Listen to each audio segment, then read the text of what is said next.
لو بقالك فترة بتشتكي من آلام في أسفل الظهر مع الوقوف لفترات طويلة، أو في آلام وصعوبة وأنت بتحاول تتقلب في السرير وتغير من وضعك، أو بتقوم من وضع الركوع في الصلاة بصعوبة شديدة، فدي مجموعة من التمارين اللي هتساعدك في تقليل الألم لو واظبت عليها لمدة 10 أيام.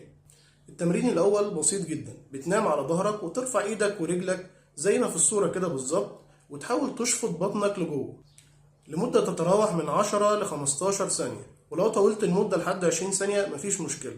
ونكرر التمرين ده من 3 ل 5 تكرارات، ونحاول نعمله مجموعتين 3 على مدار اليوم. التمرين التاني ما بيفرقش كتير، بتقف على ايدك ورجلك، وزي ما عملت في التمرين الاولاني انك شفطت بطنك لجوه، هتعمل في التمرين التاني. هتحاول تسحب بطنك لجوه وبرضه تثبت في الوضع ده من 10 ل 15 ثانية، ونفس عدد التكرارات بتاعة التمرين الأول. التمرين التالت هتعمله من نفس الوضع بتاع التمرين التاني وانت واقف على ايدك ورجلك. هتحاول تبعد طرف من أطراف جسمك، يعني مثلا هترفع رجلك اليمين وتثبت في الوضع ده من 10 ل 15 ثانية، وبعدين تتنقل لرجلك الشمال ثم ايدك اليمين ثم رجلك الشمال.